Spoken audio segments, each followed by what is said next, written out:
Hello, everyone. Welcome to Monday Live with Alan and Greg and our guest, Angelia from Read and Reread, all the way from Texas. Yes. Hello. So here we are. We got a few people in the group in the chat room already. All right. I need My to turn friend on my Lee's chat. here already. I am finally here. Had a dead computer and received a new one last night.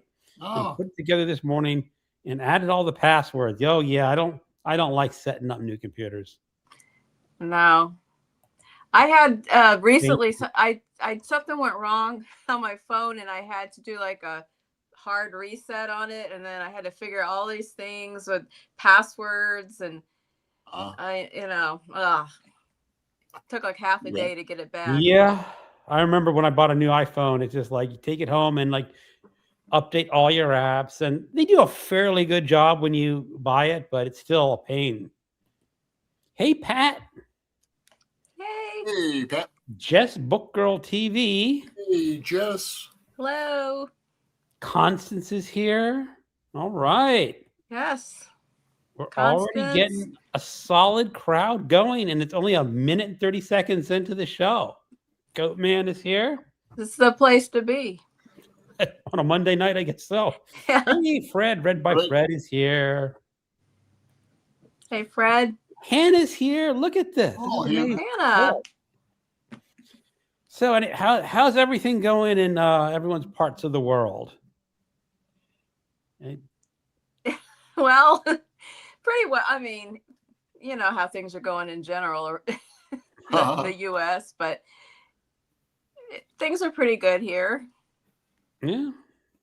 Yeah, things are good in Portland. It rained all weekend, but we've had real mild winter, no snow at all, and it's sunny. I'm still wearing my fake leather jacket, but maybe Yeah. next month I'll be able to take it off. We still have snow from 2 weeks ago. Oh, I mean, it just hasn't been warm enough to melt it. And Yeah. my yard has like a quarter inch of ice on top of the snow. Oh. And so just like refreezes every night? yeah, and it's really dangerous to walk on. Yeah. You'll I wipe tried to out. refill a bird feeder and took a tumble, and oh, Yeah. so yeah, the birds are going hungry because I can't feed them. damn. Well, spring has sprung here. The whole 10-day forecast is like 75 to 80 degrees. Ah. So I mean, it's possible we'll have another cool day in there somewhere, but it may just be over. We might just be heading towards hot now.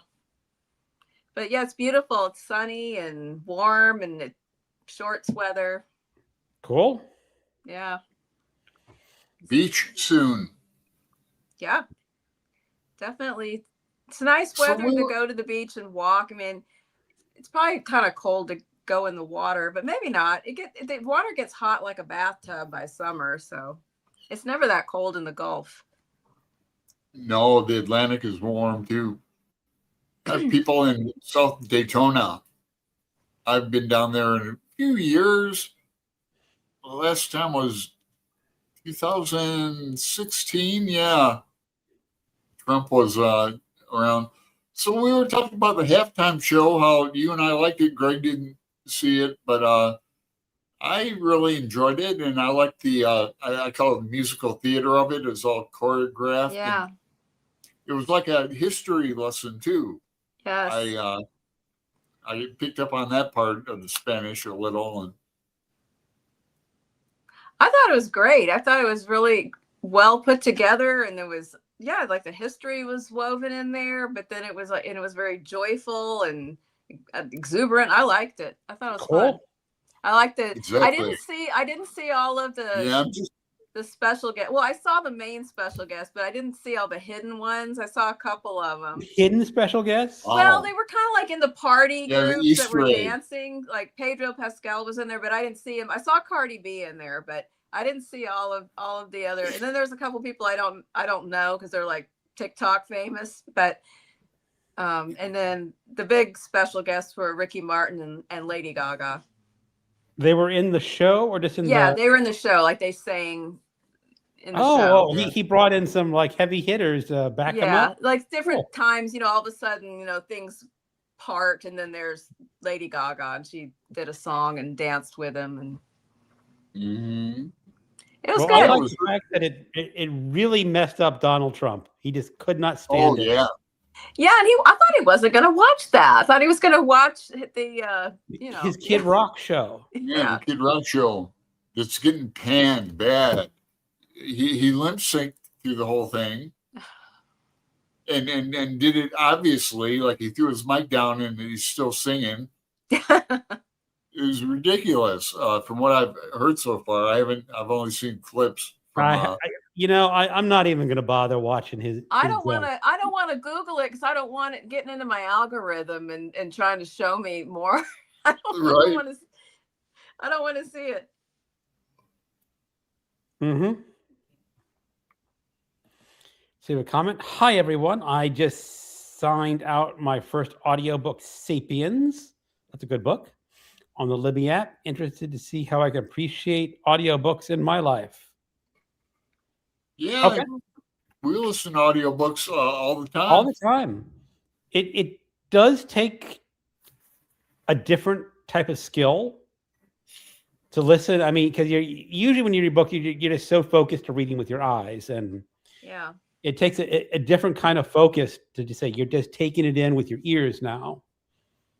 And as I mentioned, I had a crash course in audiobooks that when I was commuting to work, I had basically hour and a half each way. And audiobooks just saved me. Yeah. I think if I had ever had a long commute, that I might have gotten into audiobooks, but I've never been able to focus on them. And I've never had a long commute. When I was still working, my commute was 2 to 3 songs on the radio. Oh, that was how long that's nothing. it was. Yeah, it's not okay. Yeah, I lived in the neighborhood where I taught, so I never had a long drive, and I like to hear music in the car, so I never changed my habits. And then I don't know, I've been doing it for a long time, like Greg too, and back when it came in cassettes, like books were on cassette. Oh yeah, and then all that. But I like to multitask it. But then I use it like for a book like Gravity's Rainbow. I'm listening and reading. A lot of people do that. I do. Yeah. I get up and listen, then got to find my place again, and it's cool. Really but I don't get more than 2 book. What? Like Gravity's Rainbow is just so dense and complicated that it forces you to pace your reading. And focus on every line, and I think it's working very well. Good. Yeah, we've got a group on Discord. Kind of hasn't been active in a few days, but I wonder how many people are still reading. How many people have dropped out? We're in the sluggish section of section 3, and you have to put section 4 up there too. The counter force. Oh, I don't have it? No. I'll put it up tomorrow. Yeah, no biggie. We're not there yet, but yep, I'm going to get there pretty soon. Oh, so I thought you were way far ahead. I'm on page 558, I think, something like that. All right. And I'm going to Roanoke for 3 days, and I'm probably not going to get to read any of it, so I'm going to get behind. Right, I'm at 535, so. Yeah, man. Michelle is here. Hey. At exactly 8 p.m., the notification for your show popped up on my screen, and my French teacher hit the word la littérature. Not sure if I'm pronouncing that correct. You guys are freaky. Toggling now. And Jess still has snow in Long Island. Constance, I was finally able to drive away from the house last Friday. Such a relief. Yeah, I talked to Pat a lot. She's in MJ. They're still getting hit. It's like 1 degree. Spent the day at pier in St. Pete's, Florida today. Many wonderful dolphin encounters. That'd be fun. We have dolphins here too. Now, I guess you like you said, you live fairly near the shore. I live Close. I live a few blocks from the bay. It's Okay. like, and then it's the Gulf of Mexico, but like the Corpus Christi Bay, there's kind of right next to the city. And then if you drive for about 10 to 15 minutes, you got to go over a bridge and stuff. Then you get out to the island where the big beach is, like the ocean. So I can walk to a water view, or I can drive to a bigger water view. Excellent, man. I would love that. I've never been to even through Corpus Christi. I had a high school friend who lives there, but we parted ways. He's a Trumper. Yeah. Yeah. Yeah, that happened to me with some old time friends. They just got too weird on the internet, and I couldn't. For a while, it's like I didn't mind the post of different opinions, but then it just got weird and hateful and racist. It's like, no, I don't know who you are anymore. Bye. I know it's a big contrast. Even the Super Bowl again, the shows are like the love and hate are real obvious. The differences. Yeah, well, it's complicated because my wife has lots of friends who she plays pickleball with and plays cards with, and a number of them are Trump supporters. So she has to be very careful what she says around them. Well, that gets tiring. It gets tiring to always have to be the one to diffuse it.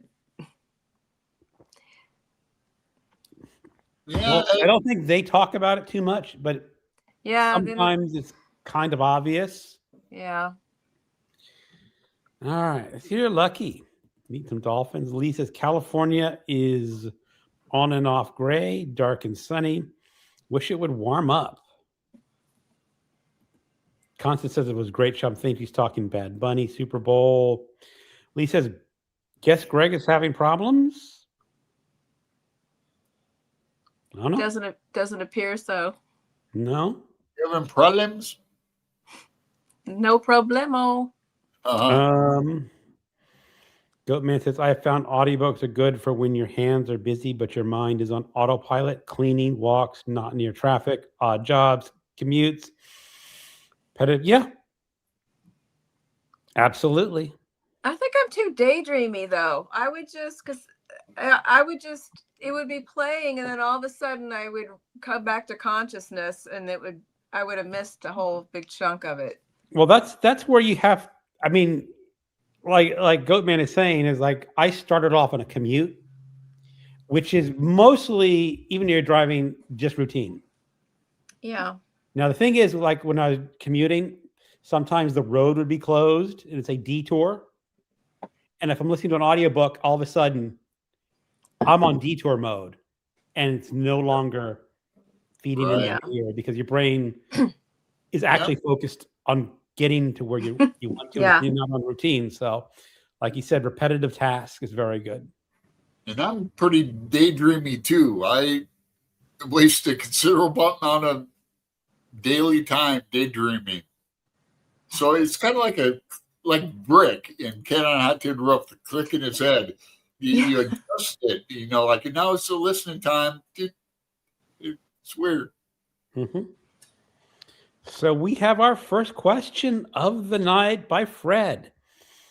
Angelia, what has been your favorite read so far this year? Oh, wow. It's been really good so far. There's, do I have to only pick one? I mean, both plays that I've read so far have been really good, which were Cat on a Hot Tin Roof and Fences. And then novels, I read Mokul Fluga with Alan, and that was really good. And also A Room Above a Shop, which is a British novel that was really excellent. And probably something I'm forgetting, but those Someone's mentioned that book before, Room Above a Shop. I talked about it. I mean, because I finished it last week. I guess I talked about it. Might have been you, actually, who talked about it. Yeah, maybe it was me. Probably. I know all of those were like rated really highly. So all those were good. I just started today though, or was it yesterday? I don't know. Maybe it was today. I just started reading Dawn by Octavia Butler, and Oh, okay. that may blow everything out of the water, because that just the beginning of that book was so good. Now, I've read a couple of her books. That's the one where she's taken to an alien world all of a sudden. Yes, she wakes up. She keeps waking up and over, like somebody's putting her to sleep and waking her up. And then when she finally wakes up, she finds out she's on this alien ship, but it doesn't look like a ship. It looks like a plant. And they have rescued some humans that are like the world's been decimated, but this other race of aliens have rescued a batch of people, and they want to kind of restart the earth with modifications. And so it starts off where you're just with her and you're disoriented about where am I, what is going on, and everything is so different. The people, they're arranged, they're completely different in their how they look, and it's just the world building right from the start, and just the confusion of waking up like that and not knowing what happened. It just really grips you. It was. I read the whole trilogy. Must be 12 years ago, something like that. So yeah, I remember really liking it when I read it. I've got Parable of the Sword. Yeah, well, here it is. So it's really good so far. Yeah, and then great. I've got a bunch of other things going. Cool. What about you, Ellen? What's the best book you've read so far this year? I haven't read too many. I'd have to go with Mugla Fugla. It was a Scottish novel, and kind of cozy, except for the old man, and cozy friendship. I mean, yeah, it is a friendship story. I don't think I wouldn't have used the word cozy, but yeah, I'm using that wrong. When people say cozy mystery, what do they mean? Like an armchair? They mean like it's not going to be really intense and right, really gritty. It's not graphic. It's kind of like cute. Dead, and it has cute puns in the name. Yeah. Yeah, so this had some conflict. It has a warmth. I think maybe there you go. Yeah, there's a warmth to it because it's about the development of a friendship at the core of it all. But then there's a lot of other stuff going on. Yeah, and I'm not really sure that what was his name begin with an O? Oh, Ouse. Remember the names? Ouse, Ouse. Yeah, and then the guy with F, right? Oh, what was his name? Was it Frick or something? No. Yeah. I think he might have been gay. I don't know. Yeah, maybe. There was like an attraction, but I don't want to give away the plot, but God, I'm notorious for that. It wasn't really like, it's not a romance. That we'll say that. Right. That's not the point of the story. Yeah, it's kind of like a Leonard and Hungry Paul in a way. I did think that he reminded me of Leonard and Hungry Paul. But then they're on this island, and the time is ending. Which is a real island and lighthouse. Yeah, and the time's indistinct because there's no cultural references. They don't mention any book or movie. You don't see a car. They're just on this island, and they have to take a little boat to get to the mainland. So you don't know what the time period is. True. And then his Ouse is really isolated, living with his father, but his best friend is the ghost of Robert Louis Stevenson. And he has these long conversations with Robert Louis Stevenson. Yeah, talk about daydream. He's an artist too, man. Yeah. Right, so and he makes these beautiful sweaters. He knits. Right. Yeah. Yeah, it's a cool book. It's really different. It's that's what I really love about it. It's just very different. You don't know where you're going with it. You've got your characters that you don't know what's exactly going to be revealed. So I chose it for the title. You gave title. Me like 3 choices, and I almost read King. I would say King Solomon, but Joe Hill's book, King, what is it? King Sorrow. King Sorrow. Yeah, I Yeah. almost buddy read that with MJ, but we buddy read the new stories from Salman Rushdie. Oh, the short stories. Yeah, they were kind of longish. Are they Novellas? good? Yeah, More like novellas, right? yeah. I mean, I remember them. And then there was a short one at the end that was good. It's all about like old age and dying, and there's like two old men characters in one of the stories. Cool. He dies before the other one, and you think the other one's going to die first, and so. But Yeah, well, my favorite book of the year so far has been, oddly enough, Dr. Faustus by Thomas Mann. oh, really? Wow, you really liked it. I did. I mean, it's incredibly dense and slow. Is it long? It's 500 and some odd pages long. Okay. And Thomas Mann, as I said, was Germany, right after World War One, probably their most respected author of the time. Yes. And once the Nazis started getting into power, Thomas Mann did not like the Nazis coming to power. And I don't know the exact reasons how, but he basically exiled himself to the United States, where he wrote this book. And it's essentially two main themes is art without passion. And that is where, if you know anything about music, Arthur Schoenberg invented this 12-tone system of classical music, which is essentially just atonal music. Okay. And it follows, I had to look it up. There's a very rigorous method where you start at one key and then you have to progress all your way through all the keys and move back down. Uh-huh. And it just creates music that has no melody to it. Oh. Weird. It's very distant, very intellectual, but there's no passion. Well, it's kind of interesting because Thomas Mann himself was a hugely intellectual, deep thinking man. And a story of a German composer who sells his soul to the devil. Right. To get this cold intellectuality with no passion in music. Yes. And then he's bringing in what's happening in Germany. It's a lot of it in the background, but the Nazis were coming to power. And he's relating these two about how the Nazi was just this cold, dispassionate thing of greatness that they thought they're making the world great. And again, relating this to this music, which has no passion to it. And some people are saying is really great.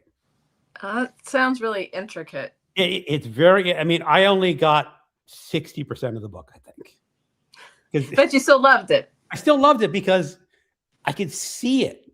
It's Yeah. like you're looking at a frozen lake and there's all this stuff down below that you just can't reach into and get because that's a special kind of reading experience that you don't get very often, where you can love it and you can let yourself go and be okay with not getting all of it, not just constantly feel like you're struggling. Like you finally just kind of have this peace where you can just enjoy what you're getting and knowing that you're probably not done with it and you'll have to. I will read it again someday, but Yeah. I'm probably going to reread The Magic Mountain first. See, or read Joseph and His Brothers. I'm Yeah, gonna read. I'd like to reread this. Oh, sorry. Go ahead. Oh yeah, we could probably get Aaron Facer too. It's one of his favorite. The Magic Mountain. Yeah. I wonder if what he would think about the brothers, the Joseph and His Brothers. That's 2027. I'd like to do that. That was Thomas Mann. He thought it was going to be his magnum opus, the best book that he ever wrote, and it's actually a series of 4 novels, historical, biblical stories, and basically no one pays much attention to it nowadays. Well, I want to read the Colin Toybean's novel about Thomas Mann. Yes, that's And called so The but I Magician. haven't read any Mann, so I'm going to read Death in Venice because it's short, just for a little sample.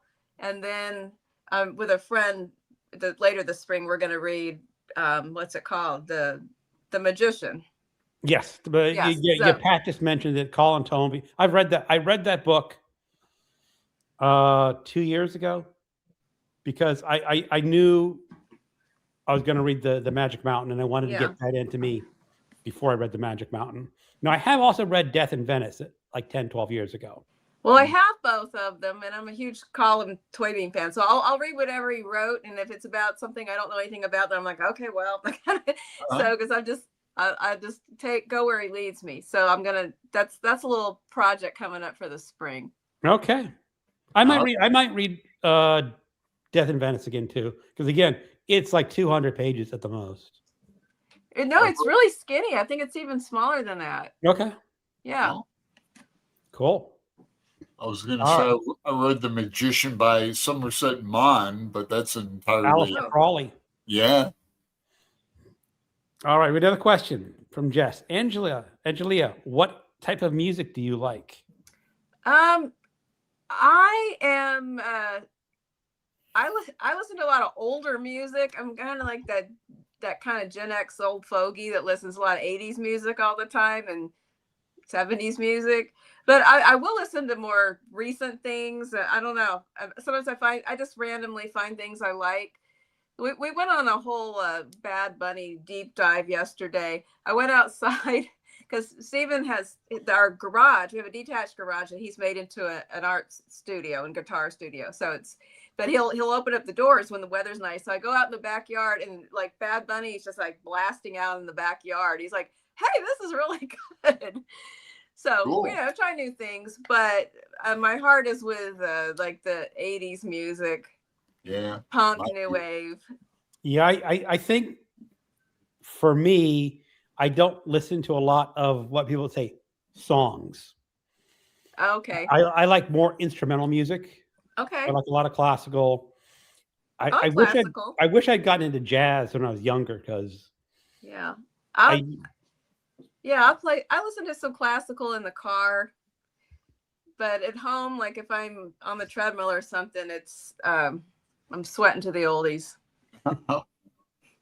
Yeah, I live in the 80s, but I listen to a wide variety of music from James Taylor to Megadeth. I feel like I listen to a wider variety from that time period now than when I was in that time period, because when I was a teenager and high school and college, I was so hung up on being, alternative and everything. But now I'm listening to all the other stuff that I thought wasn't cool also. So I'm actually catching things that I didn't appreciate the first time around. Yeah, I don't even recognize a lot of modern music. Like Bad Bunny, I heard about on the studio. I'd never heard of him before. See, I'd seen him. Bad Bunny music. Yeah, I knew he was a big deal, and I'd seen him on Saturday Night Live. So, but I mean, a lot of the new music I don't recognize.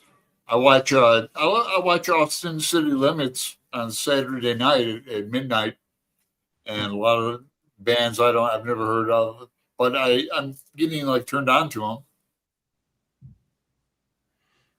My husband's better at trying out new stuff than I am, and he'll just experiment and try a lot of things. And some of it I like, and some I don't. Did you say guitar studio? Yeah, he plays guitars. Ah, cool. Yeah. How many does he have? Oh, I don't know, 3 or 4. Oh, that's a good amount. I've got 3. I thought you were going to say like 20. Oh, no. Some people like 10. Well, he probably would like to, but yeah, I'm sure he would. You can buy a lot of books for the price of one good guitar, though. You have a lot of pedals and stuff, and he's got amps and things. I don't know. Gear. It's gear. It's called GAS. Guitar Acquire Syndrome. Oh. Yeah, there's a thing for it. Yeah. All right. So let's get some See some comments. Friendships fade. Happens all the time. Oh, Yeah, I mean, again, I'm way behind on my comments, so They're talking audio about largely relaxes me too relatives much. that are, yeah. I've had some success though. Says Constance, good one. Fred, Hannah really enjoyed Room Above the Shop. oh, good. Very quiet and heartbreaking. Yes, it was a quiet gym. And it was, yeah, it's very sad, but in a beautiful way. So here's one for you, Goatman. I haven't read plays before. Is there a certain knack to reading them? Well, Visualization. not to me. I hear people say that. Some friends have said they just like find it difficult, or they just can't. Their brain just does not quite work with it. But I don't know. I just read it like I read everything else. So I'm not. I don't know. Someone else would have to chime in about that. Well, I can Those are chime theater in a makers. little bit. Okay. It aphasia, where it's like, do you make pictures in your mind when you're reading? Uh-huh. And there's a whole scale, like 1 to 5. Is if you're a 5, I may have it switched. You see an apple in your mind, clear as a picture. You know, just like someone holding a picture in your brain. And there's one where you basically have no image or just a vague idea of what an apple looks like. And so when people read novels and the characters are enacting, some people say they see a movie playing in their head. Mm-hmm. They can see all the actors running around and doing things with the scenery. No, I'm basically at a 1 or a 2. So I don't see anything. I don't have stories in my head. Oh. Now, when I'm reading plays, that's kind of at a disadvantage, because a play is people on a stage for people to eventually see, and I don't get that. So I'm just getting what? Yeah, I mean, that's the thing. Like, a play is written with the intention that it will be visual, and you'll be hearing the people talking, but you'll be seeing it. Like when you write a novel, you don't know if that's ever going to be a film or something like that. But a play, you're writing it on purpose to be visual. So I mean, I guess that's a difference. Yeah, to be seen by the blind people and to be heard by the deaf. That's what they tell actors on stage, you know. I was a theater major. Left is right, stage right is left, up is back or down, you know. So, and some places don't have a lot of stage directions in them, you know.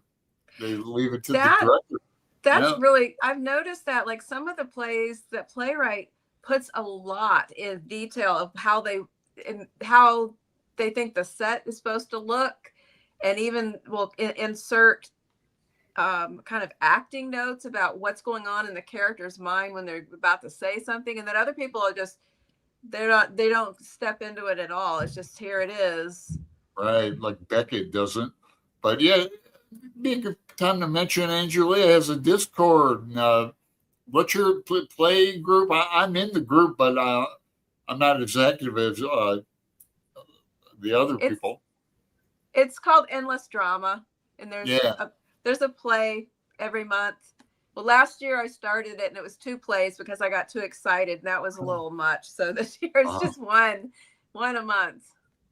That's always the way, you know, even when people start a channel, you know, I'm going to post 3 days, 4 days a week, and on Mondays, Tuesdays. It's like, please wait.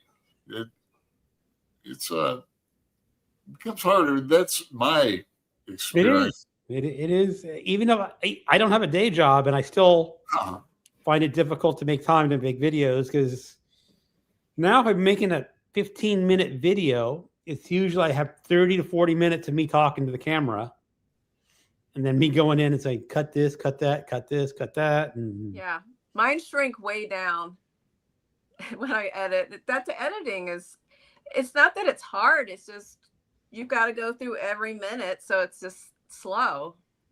And I have found that when I first started, I never edited at all. And I had one shot to get it right. Yeah. And for whatever reason, I tolerated more minor mistakes Yeah. because I didn't want to start from the beginning again. But now that I'm speaking and I notice it, oh, I mispronounced that word. Stop, re-say what I wanted to say until I get it right, and then go on. So when I edit, maybe this people who edit will understand me. I always start with the end of the video first. Oh, It makes total sense. Let's really? say you're doing book reviews and you start talking about Trinity, right? And you don't like what you say. Well, you start it over. And then you start it over again. And the fourth time you get it right. So if you start from the back, You back up to, and you just have and then you cut out the bad part. Cut out the bad parts instead of having to go through the bad parts to get to the good part. When I get so annoyed with myself is when I stop and then I start again. Like I deliberately know I'm like, stop that sentence and say it. I'm going to cut it out later. And I don't leave enough gap. And then I'm trying to cut it out without. I hate that. I do that. It's like, and I'm getting a little bit better is when I make a mistake and I know I want to do it, I just stop. You got to stop and leave enough space to cut it out smoothly. But I forget to do that. And I say something too fast, tacked onto the end of that sentence. And it's just. Yeah, well, as I said, we're not primetime TV, so we don't have to. No, but then I finally just have to let it go. I figure, well, anyone's watching me. They're not expecting a super polished product anyway. Right. So I'll do the best I can. All right, so let's go through. William's here all the way from Indonesia. Sometimes an audiobook depends on the narrator's voice and intonation matching the content of the text. About to start James by Percival Everett for a local book club. A lot of people love that book. I think I've heard that one has a good audio. There's somebody, I can't remember who, there's somebody who reads it who's done a few good audiobooks that people have said it was really good. Pat's doing the Salman Rushdie stories. Okay. Oh. Goatman says, I picture Alan's cozy armchair reading is rocking out while he's re-entering the atmosphere in Iraq. Okay. Hold on. Just finished. Hold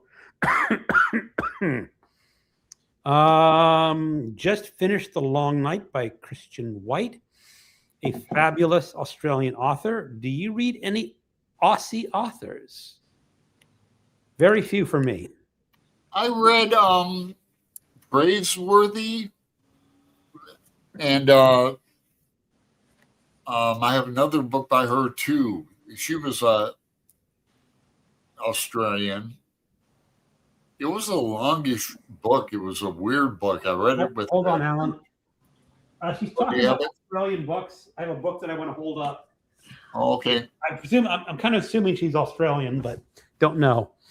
This is the Australian novel I want to read someday. It's called Poor Fellow, My Country. It's supposedly considered Australia's most famous novel. The only problem is it's 1,400 pages long. That's a mammoth. 1,459 pages. Now I don't know how well this will show up, but look at the text size. Oh, that's painful. Oh man. Even with reading glasses, it's almost illegible. You have to get like a book-sized magnifier and just lay it on the top. Yeah, so I mean, I'm guessing each page here counts for 2.5 pages of a regular book. Oh. So this is probably close to a 3,000-page novel or something like that. The older I get, the more of a turnoff the tiny print. Oh, I'm getting so annoyed with tiny print as I age. Yeah, I'm going to mention a book that it's that fact too. I've got an Australian book to run and get. Okay. Let me get mine too. I can still hear you. All right, so I'm here all by myself. So I was thinking of Okay. Alexis Wright. Okay. Alexis Wright. I have. Eden, the Pinheiro Project was reading Eden Glassy. Yeah, we read this, I guess, last month. Oh, And by Melissa Lukashenko. She's an Aboriginal author, and it was good. It was one of those ones where I think really for me, and I know a couple other people said this, the discussion was even better than the actual book, but the book was pretty good.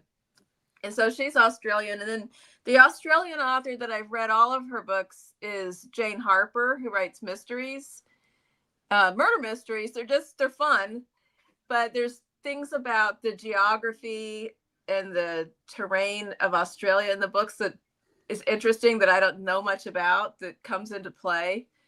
The first one is they have a certain detective. So the first one is The Dry, and that one was a movie a couple years ago with Eric Bana.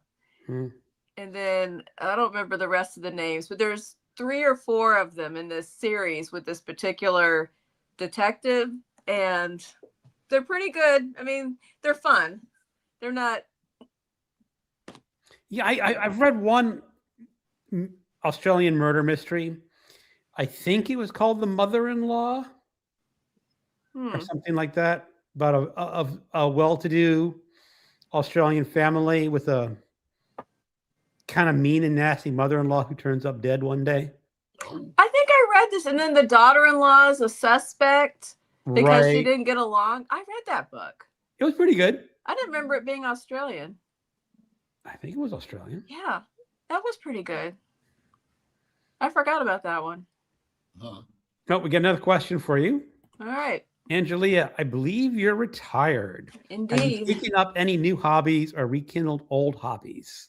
I think the reading hobby just blew up when I retired, because it went from being just something that I love to do to the booktube stuff, just with the channels and the groups and the discords and the Foxers, and so that just it expanded.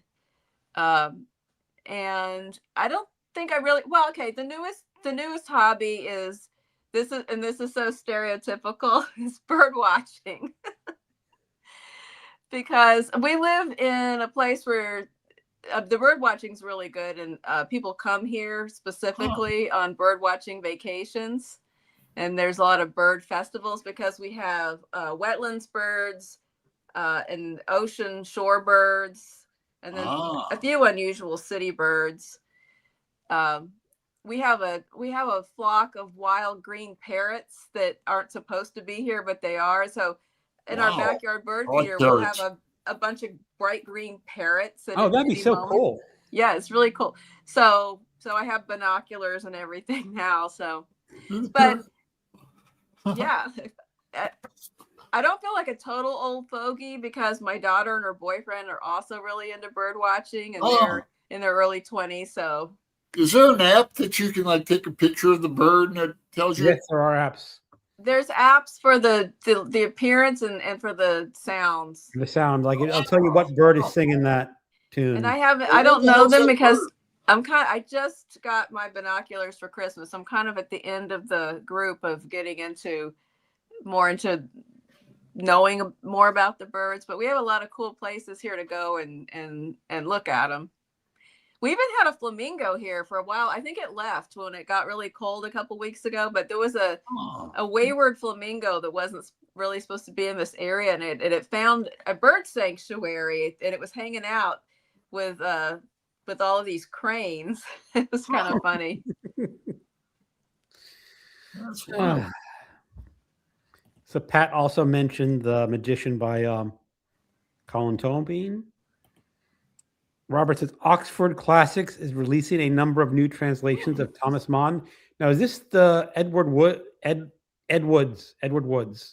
John? Is the most recent translator for the Magic Mountain. Yeah, I mean, I don't know. I'll have to look that up. His translations aren't that old. They're like 20 years, maybe at the most. You can look it up. I think it's Ed Woods or Ed Wood or Ed Woods. John E. Wood, I keep saying, Greg. What? It's John Wood. John E. Woods. Okay. That's right. It's a translator? is a translator. Yeah, Yeah. Okay. the latest one. So maybe this Oxford is just It's from 96. 96. Okay, so it's almost 30 years old. Yeah. But yeah, we read this in 22. April and May on BookTube. Yeah. Yeah. I ran a group for that. So, Con says, do you like Tears for Fears or Simple Minds, Angelia? Yeah, I think probably Tears for Fears a little more, but yes. Tears for Beers. I mean, those aren't like my top favorite ones, but Yeah, they find their way into the rotation, especially Tears for Fears. Yeah, I think Angelia was into some heavy alternative stuff back in the day. I bet. Yeah. Used to go to a lot of shows when I was young. Yeah. Yeah, I did too. I saw like Clapton. I saw Stevie Ray twice and got the T-shirt still in Toledo and Cleveland. But I seen like everybody. My first show was Aerosmith and AC/DC with Bon Scott in '78. Tickets were like $7. My first show was Psychedelic Furs. Oh, okay. Wow, yeah. I like that. You have the most unusual face. That song. Do you know it? They have a lot of. No, I'm thinking about the Flaming Lips. Oh. Yeah, psychedelic. You said Psychedelic Furs, and I heard Flaming Lips. I think Psychedelic Furs did Pretty in Pink. Yeah, they did that song. Yeah. All right. So content. Hey, William, found the scene in the book very disturbing. I don't remember anything. People having a conversation without us. I don't know what book. Well, it's one of those cases where they're talking back and forth, Yeah. and we're not paying any attention. Hi, Leslie's here, listening on her way home from work. Hey, Leslie. L.A. Yeah, it's another people just talking to each other. I prefer reading plays to watching them, says Libro. I act out in my mind Tennessee Williams, Garcia Lorca, the Greek tragedies, Shakespeare's tragedies. I very much enjoy reading them and imagining. Yeah. I think I do too, because I thought when I started, the reason why I started the play project that I host is because I used to read them a lot, like back in high school and college, and I'd sign up and take all these play classes and drama classes, and I didn't want to act. I just wanted to read the plays. And I kind of fell off of it, and so I wanted to get back to it, and I thought, now I'm going to want to see all the plays. And I've only watched a couple of them. A lot of them I'm just really content with reading the play and visualizing the play. Like I don't expect to see a product out of all of them. So it's more to me like reading a book, like a novel. I was a theater major at Kent State. So I was an actor in high school, and then for some reason went into that. So I like community theater too. I haven't been involved in that up here, but I was in like Tempe and Mesa, Arizona. That's fun. So not quite a hobby. Because I did a lot of stage management, head, and you call it the light cues and all that. Like the tech stuff. Yeah. But okay. Plays are cool. Yeah. Used to try to write them too. So Jess has got to go. Goodbye, Bye, Jess. She's probably gone already. Yeah, probably. They said this is a little bit behind schedule as normal. Hannah, I heard just a bit of the audio for Everett's James at a friend's. Thought it sounded great. That's good. Yeah, pull up the narrator. I mean, I could tell you the narrator's name. Nobody would recognize it. I just finished Stoneyard Devotional by Charlotte Wood, who is an Australian writer. Yeah. That was on the Booker last year, I think. Yep. Or the year before. Voss. But Voss is the only Australian who won the Nobel Prize for literature. I have one of his books or two of his books on my shelf. I've never read anything about him. The film Walkabout starring Jenny Agutter is an Australian masterpiece of filmmaking. It's on YouTube. And it says, yeah, they're good. That Michael Hutchinson was a good singer. Yeah. Pat's also looking at Patrick White. I wonder if someone should try a Patrick White event sometime, since he's, Yeah. Australia's only Nobel Prize winner, and he's never talked about, or very rarely talked about. Yeah, I've not read. Excellent. Now I'm intrigued. Yeah. Again, I was tagged on my film video last week. All right, we're done with the comments. Yay! I'm all caught up. That's good. Quick, everyone, put a bunch more. So, what events are people looking forward to in this year? It's coming up soon. Anything? We haven't went through what we read, have we? Well, we went through our favorite book of the year. Yeah. Do you want to go through what we're currently reading? I'm reading some new stuff like Midnight on the Potomac. I finished. I think you finished before. I finished last week. Yeah, and that was good, informative. Then I'm reading Prisoner of the Devil on Kindle. Prisoner of Devil's Island or something?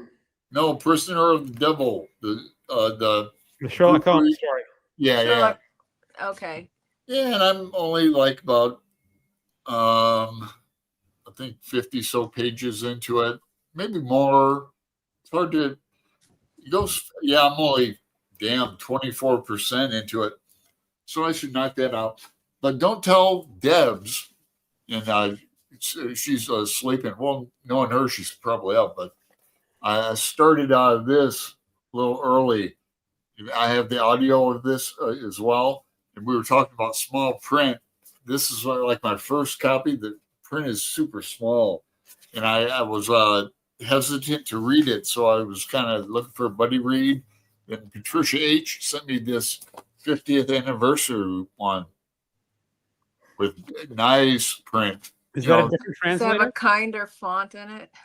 Yes. And it's a Penguin Classic Deluxe. Yeah. P&V translated this one. You know, the Kevlar and... Yeah, I know them. Yeah. And then O'Connor, Diana Bergen, and two people translated this. So, Okay. I'll be...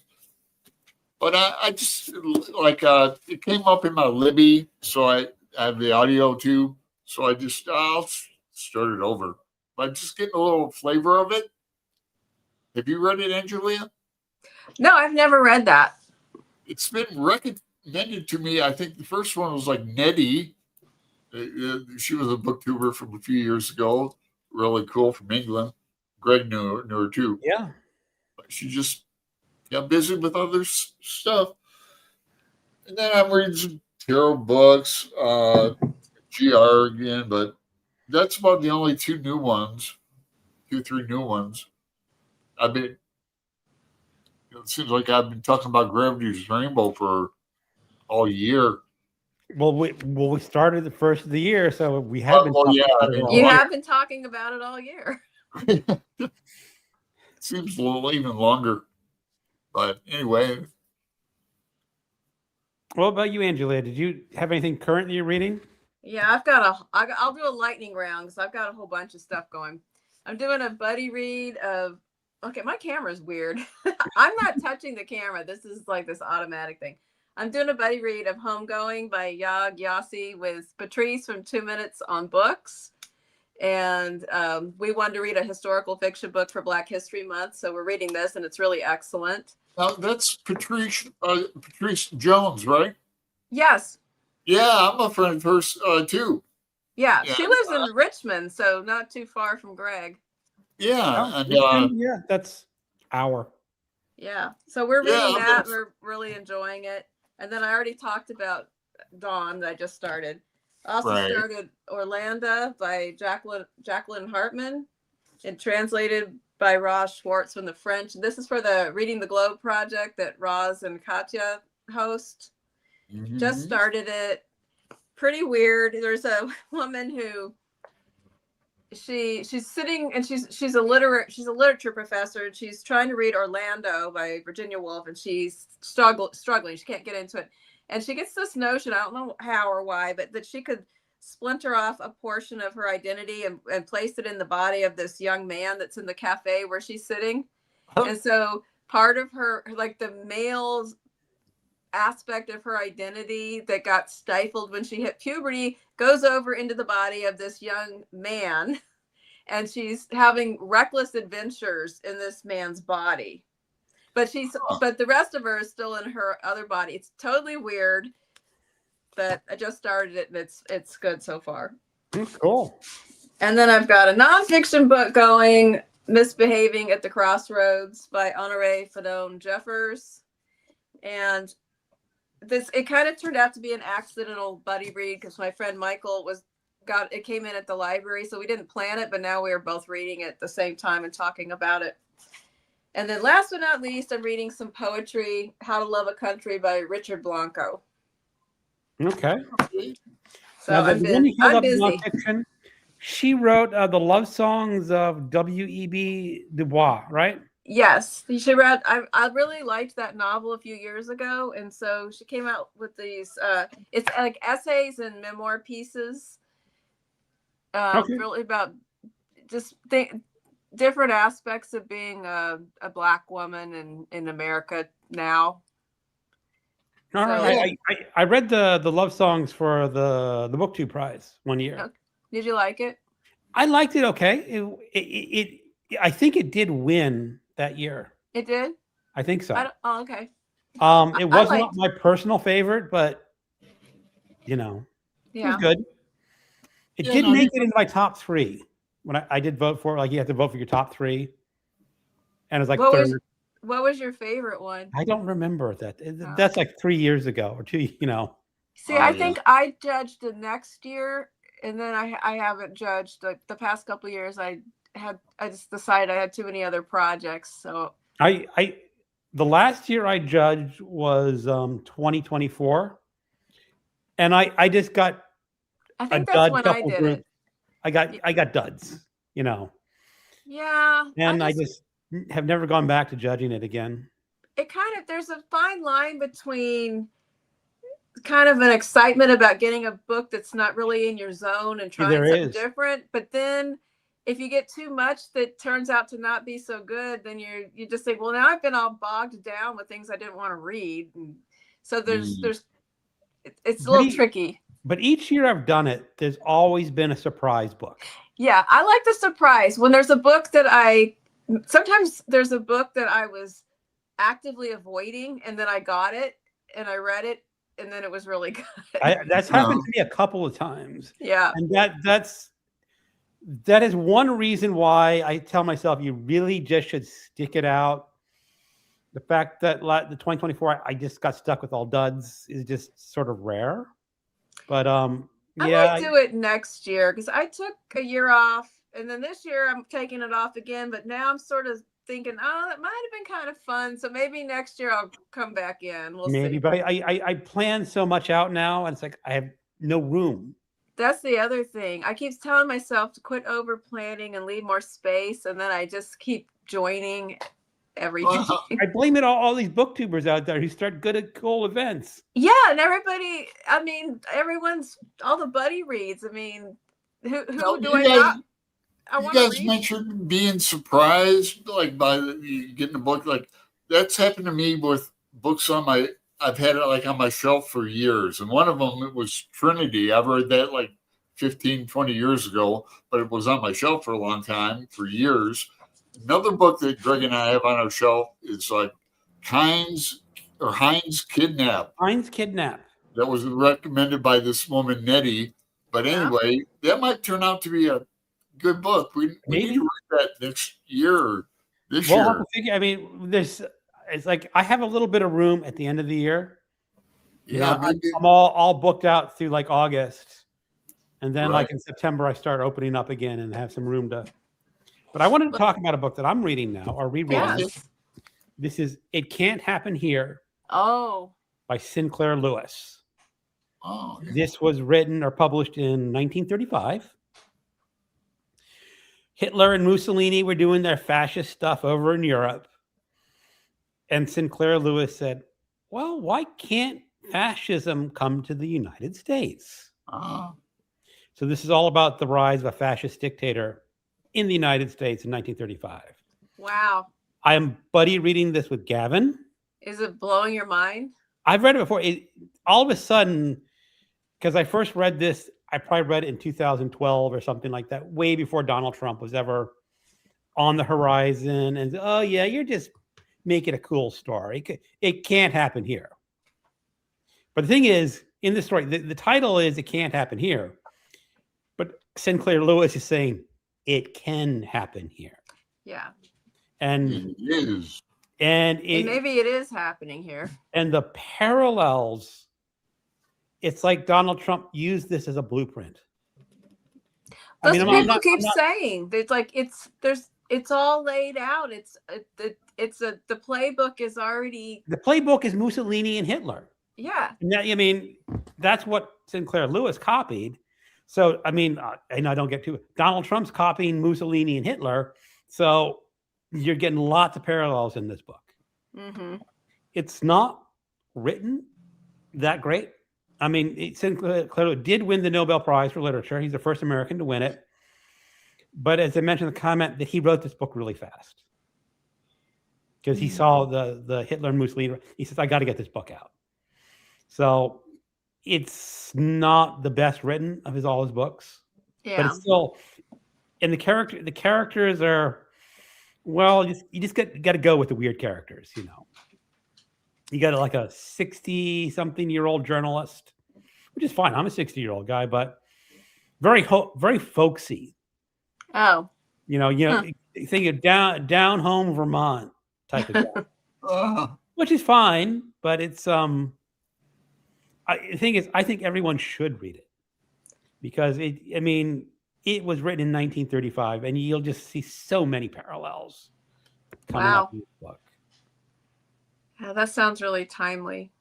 It is. All right. That's what we've been reading. Or I've been reading. So any other events we're working on? Coming up? What's coming up? Well, March, I'm trying to decide if I'm going to do a mammoth. I mean, I have a mammoth, but I don't know if I can fit. I don't know. And I know the idea was that you're supposed to quit not fitting it in and just start reading it. So maybe. Yeah, and you don't have to read the whole thing. Right. So, but I do have Lonesome Dove, just kind of. Or save it for June. Yeah, June or save it for, yes. So, but see, last year, I saved it last year for June, and then I didn't read it. So if I do a mammoth, that's my mammoth, because I have it. And then. Good. That's great. I don't know. I'll probably do a mystery for Mystery Madness. And I can't remember what else is in March. I mean, there's something every month. I'm excited. St. Patrick's Day. You could read Irish. St. Patrick's. Irish, yeah, I'll probably. I mean, I have to see what I already have, because there's the other events going. Like Pinheiro Project's reading again in March. Oh, wait a second. We're doing March. Well, when does the next Pinheiro book come out? I thought that came out in May. It's not that's in June, I think, or May. But in March, we're reading the true story of Raja the Gullible and his mother. Okay. All right. You see, when you were reading Eden Glassy, I just sort of like paid no attention to what was going on because you knew somebody would remind you later. Yeah, I know I had Pinheiro up for May, and I didn't know you were doing another book, but yeah. I would probably pass on that one because what's the one we did? The Angel History. Yes.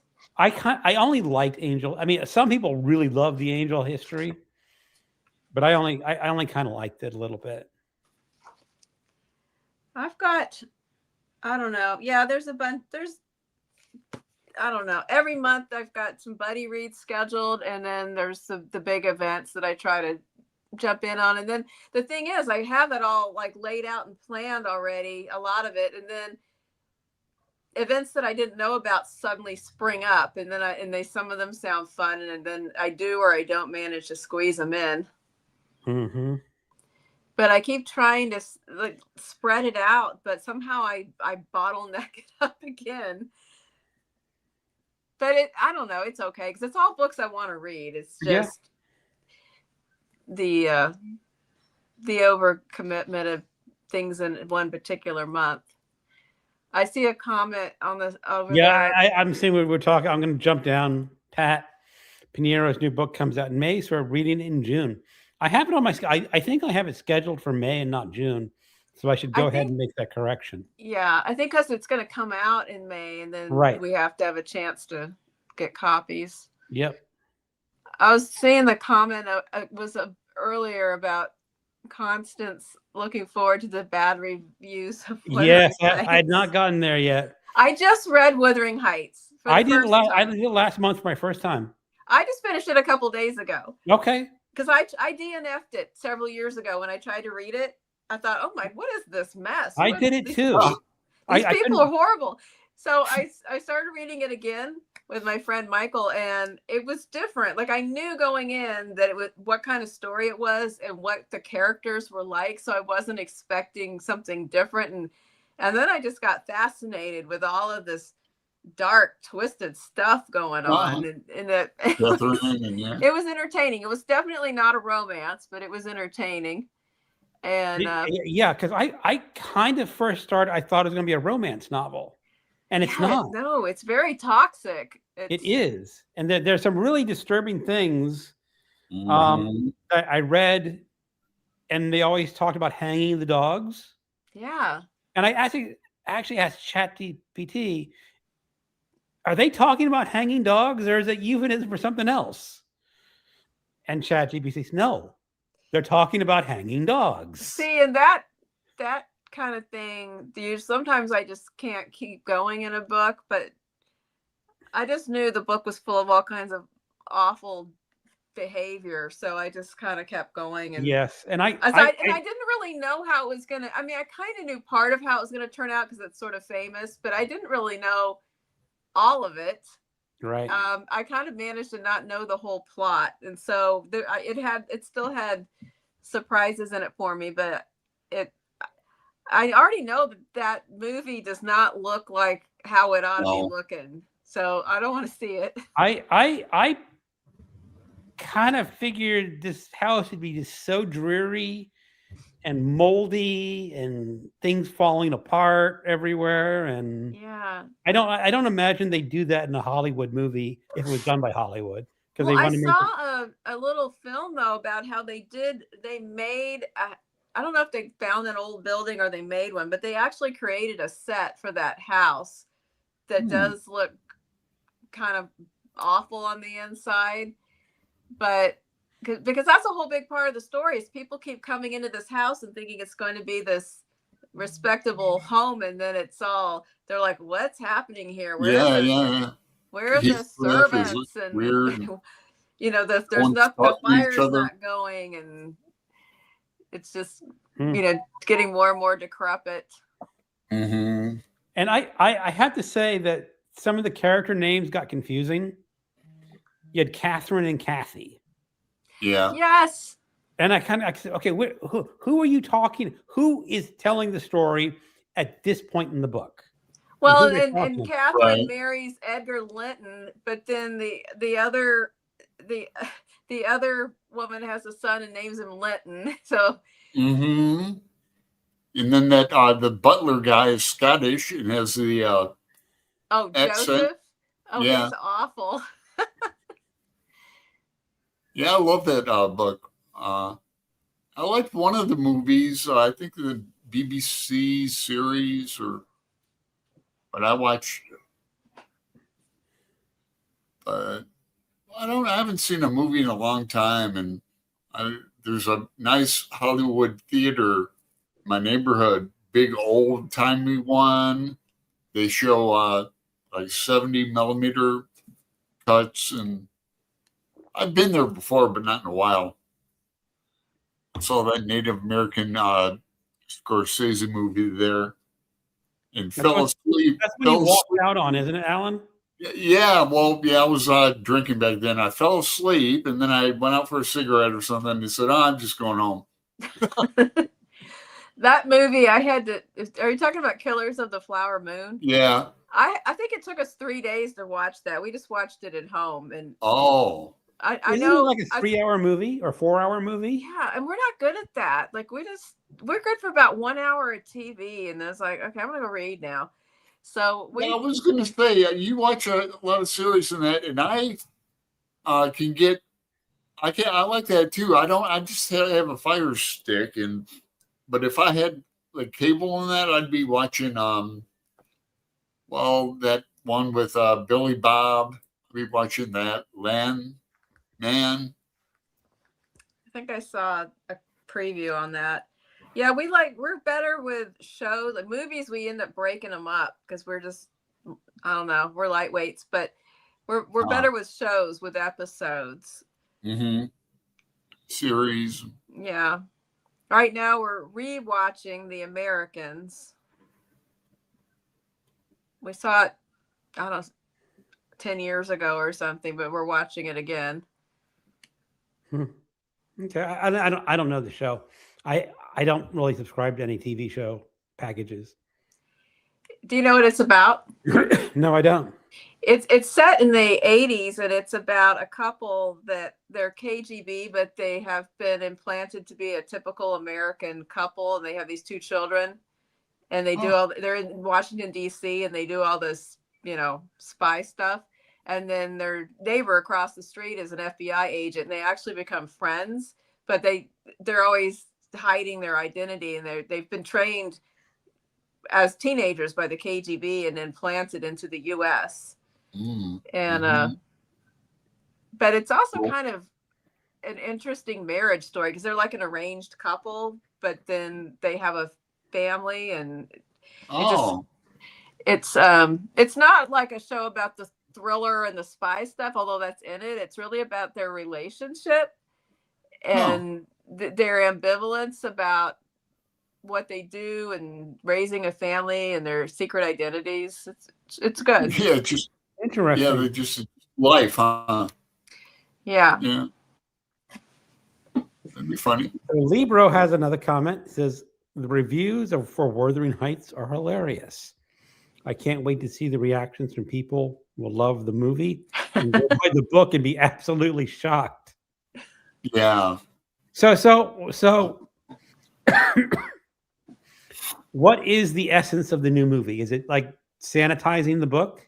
Yes. That's what I've heard. Is it like making a romance, like a doomed love thing out of it? So it's actually, they're making the movie of the book I thought it was going to be. Yeah, they won't show Heathcliff jumping in the coffin or anything. Well, and their ages are wrong because they're supposed to be much younger because they're teenagers. Like at the height of the height of the time when they're, well, I don't want to give spoilers, but there's one of them. Well, never mind. Yeah, just let people discover it. Yeah, I mean, one character has a wider age range than the other one, but they don't. From what the actors don't really match up. Yeah, and they also don't match up racially because Heathcliff is he's like Romany, and he's that's part of the thing. Only they say gypsy because that's what they said in that time period, and they're very racist against him. They're always talking about how, they're calling him, that little dark thing, and kind of they bring him home like a stray dog, and then when he grows up to be a man, that they don't know what to do. Yeah, I came to WH later in life too. But I came to it thinking it was totally different. I confused Here to Eternity for like that kind of movie to it. Yeah. IDKY, exactly. But so the film title is in quotation marks. Hmm? So did she not read it? She just decided to make a movie called Wuthering Heights. I don't know. Wuthering Heights is the reason I'm a book reader. Prior to that, my primary and secondary education had the most boring books and stories. I really enjoyed, while I was reading it, I enjoyed thinking about the 19th century reader being shocked by this. Well, it was a new release, and just sitting down to read this and then just like, what on earth? Because It is. it's unhinged. It is like at least the edition on my Kindle that I read or somewhere said when it was published. It is very traditional. Is that women writers did not announce they wrote under a pen name, and someone said this has to be written by a man. Only a man could write this book. Yes. So, I loved thinking about that and about Emily Bronte being, I don't know, however she was, and just deciding, here's what I'm going to write one novel, and here it is. Well, she died young. Just this totally strange story. It's just so dark. She wrote it under Anton, right? I don't remember the pen name. She was Ellis. Oh, yeah. Anne was Acton, and she was Ellis, and Charlotte was Kerr. Now, did they use the same last name, or they just Bell? So they sort of said we're all one family. They used their initials, but they changed the names. Ah, yeah, that's how I can remember. Yeah. So Libra says The Americans is excellent. I agree. I'm watching Lost for the first time with Gareth and Dave's group. Oh. I've never seen Lost. I saw it up to a point, but I don't think we ever finished it when it was on the first time, because it was when my daughter was really small and it just like a baby, and there was like a couple years there where, and that was before you could stream it and watch it later and everything. So we just missed a lot of stuff because I was disappointed by the ending. I saw it when it came out on TV because I had followed it. All right. So Conza says whitewashing and trying to make it sexy. Yeah. I don't know why people do that. I mean, if you There's want to enough make stories that are sexy. Why do you have to sexy up a classic that's about something else? Sexy? They're really hard up for ideas. I don't know. Well, I don't know. I mean, I can relate this story. In one of my neighborhood book groups, we have a romance author that lives in our neighborhood. Yeah. And she sold one of her books to Hallmark. And she said they kept the character names. That's it. That's it. But I cashed the paycheck. Well, and it's like, why? I never understand why, because like that book, why don't you just make a movie of this book the way it is? Like, here's the story. The story has a lot of fans. Do this story. Why are you taking it and making some other story? I don't have anything against a sexy story, but that's not what that is. There's plenty of sexy novels that you could turn into. Take something else, but I was thinking that. I'm thinking, why don't you just? It's like right down here, like Libra says, apparently there's a lot of sex in the new movie. There isn't any in the book. Like some people get married and eventually have a child, so somebody had sex off camera somewhere, but it's not like that's not what the book is. Not like this steamy. And it's more like an obsession. And I'm going to throw out a book that's got a reputation for being a sexy book that actually is not a sexy book. And that is Lady Chatterley's Lover. Oh, yeah. It has a few sex scenes, but it does. It's not.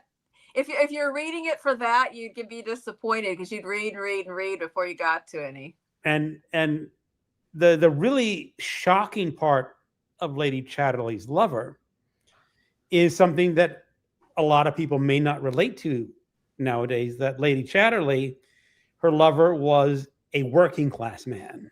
Right. Below her, beneath, in those days, beneath her dignity. And that was the shock of the book. that's who she chose as a lover. Mm-hmm. And now someone pointed out, I don't know, I guess it's true, is like, if you were to have made it in the Americas, she would have had an African American as a lover. Yeah. Something you're not supposed to do back then. But it's not a sexy book. No. But I guess you could sex that book up a bit, because that is about having an extramarital affair. Right. If you wanted to do a sexy movie from a classic. See, I read it so long ago, but I remember that her husband is like, he's like injured in the war. Yes, so he cannot tells perform her, like a husband. yeah, and he tells her, he kind of tells her she could take a lover, but I don't think he thinks she's going to do it. Mm. I don't know. And then he's really not happy with her choice. Her choice. Yeah. Yeah, I've never reread that one, but I read it back in college. I took a whole semester of a D.H. Lawrence class because it was being taught by this professor I really liked. Not because I was that into D.H. Lawrence, but so I ended up reading a whole bunch of D.H. Lawrence. Yeah, well, D.H. Lawrence does not have the reputation that he used to. I mean, he used to be like a major author that was taught in all the colleges, and like, I don't know if that's still true or not. No, I think he kind of fell out of popularity. Mm-hmm. Mm-hmm. So, Wuthering Heights is a transgressive novel like De Sade, Blake, and Baudelaire. Yeah, I think agree regarding Lady Chatterley. Bronte led me to Lawrence. Henry Miller's novels had a lot of sexy time. Yeah. Tropic of Cancer. Mm-hmm. Yeah. I read Tropic of Cancer too, and I don't know. I don't remember it being all that naughty. I mean, I think I read naughtier things than that. For the time period. Oh, that's the other thing I keep forgetting is Wuthering Heights is also the selection this month in my banned book club at the library, and I'm not sure why it was banned, unless it's just because of all the unsavory behavior. Mm-hmm. But we'll find out when I go to the meeting. Heathcliff does hang a dog too. Yeah. But that usually, unfortunately, doesn't make things get banned. There's child abuse, though. Yeah, They treat Heathcliff and then later Hareton really poorly. Mm-hmm. I don't know. Yeah. I'm going to find out, but maybe that's... Maybe. So Libra says, Lawrence is a writer's writer. I deeply admire his books. I used to have a box set of Women in Love and Women in Love. Fathers Sons and Lovers. Sons and Lovers. Sons and Lovers. And then he has a good amount of short fiction. Yep, I have a whole big collection of his short fiction. See, I kept the novels and the short fiction. I used to have for years and years. I had all the books from that class, and it was all these. There was essays and poems and letters. Like the professor just, I guess it was like his main thing. So he just threw everything in, and after a while, I finally realized I'm never going to read some of this stuff again, but I'm going to just keep the fiction.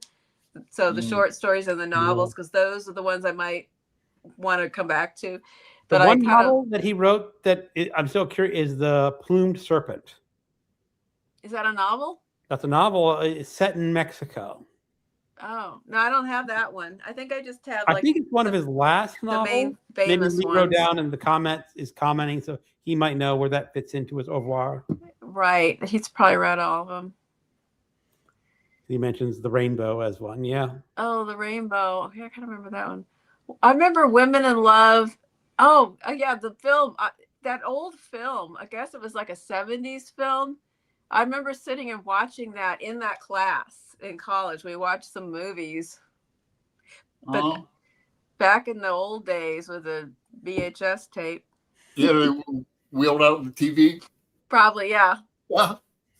Actually, they had a little theater room, and I Oh. guess the slot was probably in the back where you couldn't see because the TV was just like in the wall, and you sat in the little risers. So he says the man who died about Christ deciding not to die is brilliant. That just sounds interesting. Yeah, Libris, I think, is one of his last books. Yeah, we're probably talking still about the plumed serpent. All right. Well, we've been here for 1 hour and 25 minutes. Time flew again. It does fly. Yeah. Well, Any final comments as we start getting ready to wrap up? Pat and I are doing Yates in March, and looking forward to that. Just her and I. I talked her into it somehow. And Yeah, I mean, I have Yates here, but what is it? I don't think I'm going to read a whole bunch of Yates in March. I got a pretty... Yeah, I got a bunch of Yates, and Yates handbook we're reading together. And I've had several copies of this, and I either lose it, give it away, and have to buy it again. An Ellman's biography I'm reading, and then we're also reading together Yates's Ghosts. I've got that on hold, ready to pick up. What is that one? I think it's about his occult practices and participation in the Golden Dawn and that. Okay. There's parts in the Ellman bio about that I started to read, and I know a bit about that. But we're going to be reading the poems and plays. You know, he wrote a lot of plays. I did not realize he had written a lot of plays. I thought it was yeah. Well, he's famous for opening up the Abbey Theater. I saw a Oscar Wilde play there, a woman of no importance. I fell asleep during that too, and I woke up snoring. Embarrassing. They serve pints of Guinness at the Abbey Theater, you know. Huh? Well, if they have pints of Guinness, that's a good reason to go anyway. Yeah. But maybe you need to drink coffee or something before you go. Oh, yeah, for sure. Stay awake. Yeah, well, nowadays they have beer in like all the theaters in Portland, I think. I'm surprised they don't have beer at McDonald's out here. But I'm looking forward to that in March. Okay. And the Master Margarita, I'm looking forward to that. Whet my appetite. That sounds good. And then we have Trinity in March. That's Al and I are with M. Reads. We're going to be Emily. We're going to be reading Trinity. Yeah. In preparation for his. Yep, I'm going to Ireland in May. That's awesome. You'll love that book too. Well, I don't know if you'll love it or what, but it's a really good mesh of story and history, and there's a like romance and. Yeah, you got the Catholic boy and his Protestant girlfriend. Yeah, it's a trope, but he's a good writer. You know, you've probably read other of his books. Haven't you? I've read one other book by him. Exodus. I think it's Exodus. There's a sequel to Trinity 2 called Redemption, and it's not as good, but all right. Trinity is a I'm looking forward to it. Yeah, cool. All right, everyone. Well, if you're in the chat room and you stuck with us, thank you so much for listening to us chatter away on a Monday night. And Angelia, thanks again for being a guest. Yeah, thanks for having me. This is like your third time? I think so. I know you were on at least twice before, I think. Yeah, I think it's the third time. All right. Yeah, 3-time club. Yeah. Is there like a special jacket or something? Not on my budget. I'm trying to get them to make shirts, or we can pay Dad to make some tie-dye shirts. Maybe. Yeah, like when you've been on enough times, you get a special shirt. Yeah, maybe. We got to come up with a gimmick like giveaways or something, book giveaways or. We do fine that's- for a live show. All right, everyone. Have All a right. great night. Thanks Bye. for having me. Thanks Yeah, for Angelia. coming, everybody. Have a good Have a night. great